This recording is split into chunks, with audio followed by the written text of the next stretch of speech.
Oh yeah. Let's go to Zion. Let's go to Zion. Let's go to Zion. Let's go to Zion. I'm going home.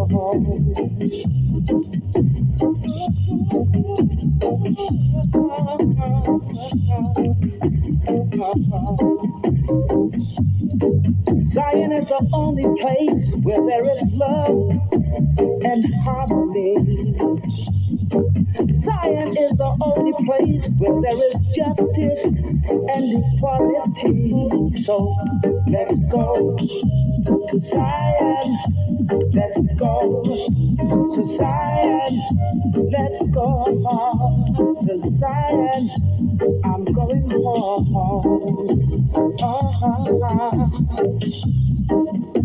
Going home.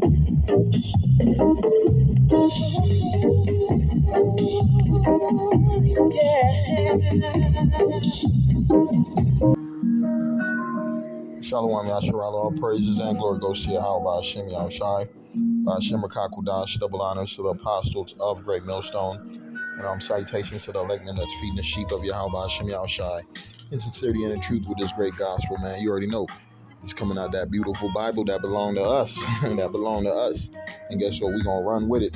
We're going to run with it. We're going to publish this word, man. We're going to exalt the name of Yahweh Hashem Yahushai. Why? Because we want to go home. We want to be delivered. We want to be free. We want to be free, man. And that's what you got a lot of Benjamites, man. They be singing about going back home. They be singing about Israel, about Jerusalem, about Zion. Because in their spirit, they know who they are.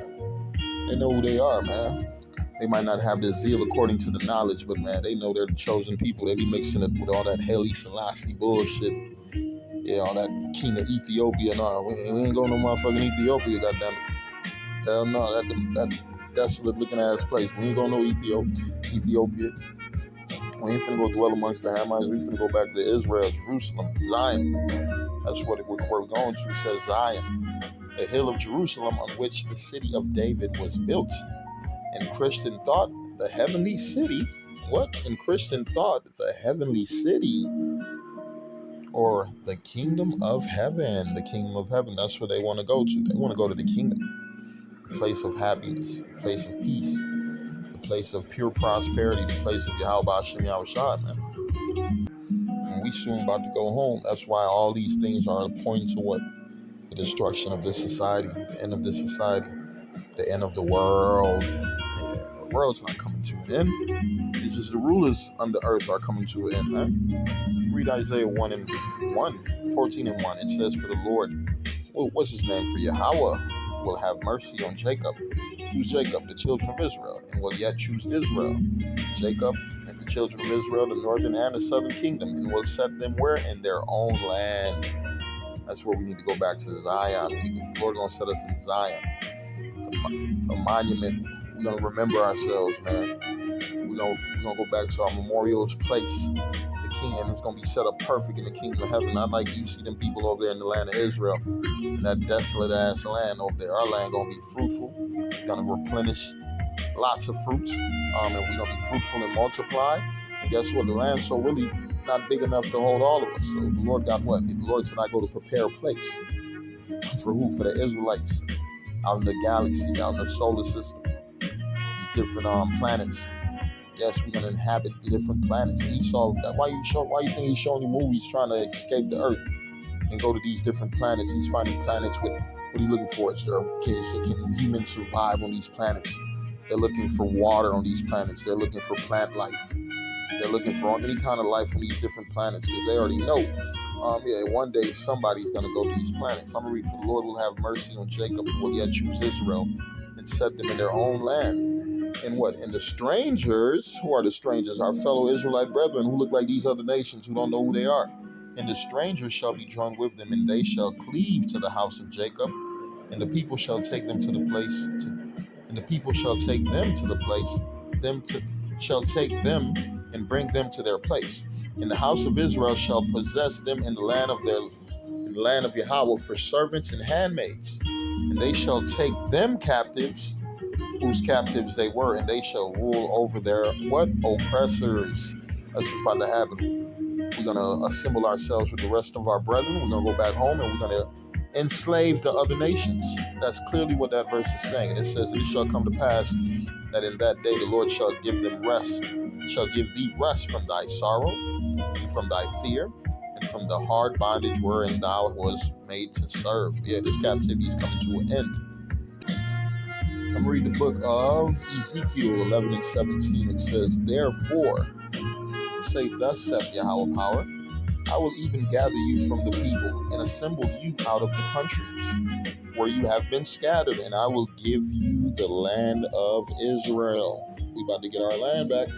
We about to go back home. I'm telling you, we about to go back home very, very soon. Very, very soon. This devil, man, as soon as he start pumping that MOTB, go into that World War III fully, guess what? Yahweh Shai is going to appear. Yahweh Shai is going to appear and deliver his elect from the four corners of the earth. I'm reading it again, Ezekiel 11 and 17. Therefore say, thus saith Yahweh, power, I will even gather you from the people and assemble you out of the countries where you have been scattered. And I will what? And I will give you the land of Israel, man. Yeah, we need our own land back. Because we got heathens in our land, man.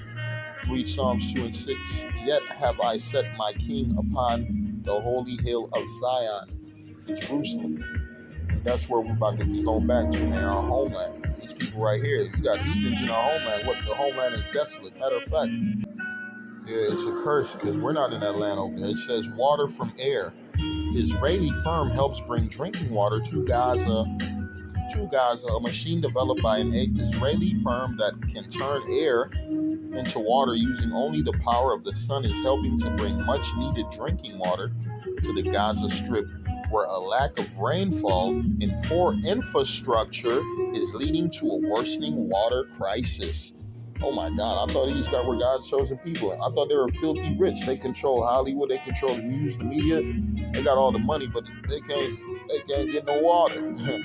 Their infrastructure is crumbling. I'm reading again. A machine developed by an Israeli firm that can turn air into water using only the power of the sun is helping to bring much needed drinking water to the Gaza Strip, where a lack of rainfall and poor infrastructure is leading to a worsening water crisis.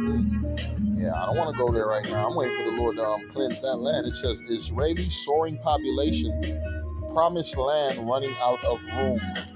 Promised land running out of room. That's how you know the kingdom of heaven is not just going to be here on earth, man. We're going to be all, because guess what? The Lord says we are like the sand of the sea. You think the sand of the sea is going to fit in Israel when these Israelis and the Palestinians and some Hamites can't even fit in that land over there right now? And we're more than those people. We're more than those people. I'm reading again. Israeli soaring population, promised land running out of room. Running out of room. It says Israeli birth rate, the highest in the developed world, and once seen as survival tactics in a hostile region. Yeah, they was fucking like a motherfucker. It was, yeah, them husbands just popping their women, just having kids so what they could fight to take that land. And that's how they got in that land. The Lord didn't set them in that land. The Balfour Declaration set them in that land. The Britain set them in that land. It says the elite set them in that land. Israeli birth rate, the highest in the developed world, and one seen as a survival tactic in a hostile region, because they're surrounded by enemies. Arabs could be its undoing unless measures are taken to reverse the trend. The average Israeli woman has 3 babies in her lifetime, nearly double the fertility rate for the rest of the individualized countries in the OECD. That accompanied by heavy Jewish immigration from the former Soviet Union, has seen Israelis' population double in the last 25 years from the fucking Soviet Union. You got Edomites coming from different European countries, man, claiming to be the chosen. The birth rate is even higher amongst Israeli Arabs community and more than doubled among its ultra-Orthodox Jews, 2 groups that also have low participation in the workforce, dragging the economy down. That don't sound like no chosen people to me. That sound like some curse. That land sound curse. The people curse. You got all type of groups that don't belong over there, and they fight over this land. We waiting for the Lord to set the right people in that land. Yeah, I'm gonna read the book of Isaiah 64 and 10. It reads, "The holy cities are a wilderness." The holy cities are a wilderness. Zion is a wilderness. Jerusalem is a desolation. Underneath the control of these heathens, that place has turned into ruins. Man. That motherfucker looking like a decrepit Egypt over there. That shit look bad. Nothing but sand and dusty looking buildings. They got something called Pink City, Brokeback City, man. This is not the place of the Lord right now. This is the place of Edom, place of hell.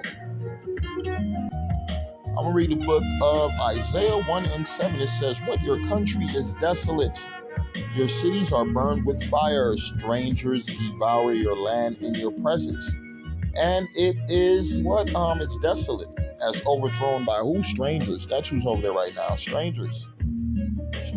People who don't belong. They kicked us out of our land. They surrounded us in 70 AD. And guess what? Ever since that, strangers been coming into that land. You had during the Dark Ages, the Christian Crusades. You had the so-called Moors and the black man of Europe trying to go back into Israel, fighting the Arabs for that land, and it didn't work out. It did not work out because why? The Bible said the Lord is going to set us back in our land. I'm going to finish with the book of Zephaniah 3, and let's go to 14. And it reads, "Sing, O daughter of Zion.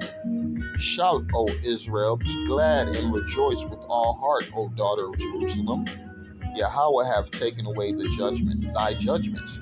He have cast out thine enemies. The King of Israel, even the Lord, is in the midst of thee. Thou shalt not see evil anymore," man. That's what's happened when we go back home. We will not see evil no more. Our women will no longer be sluts. Our men will no longer be homosexuals.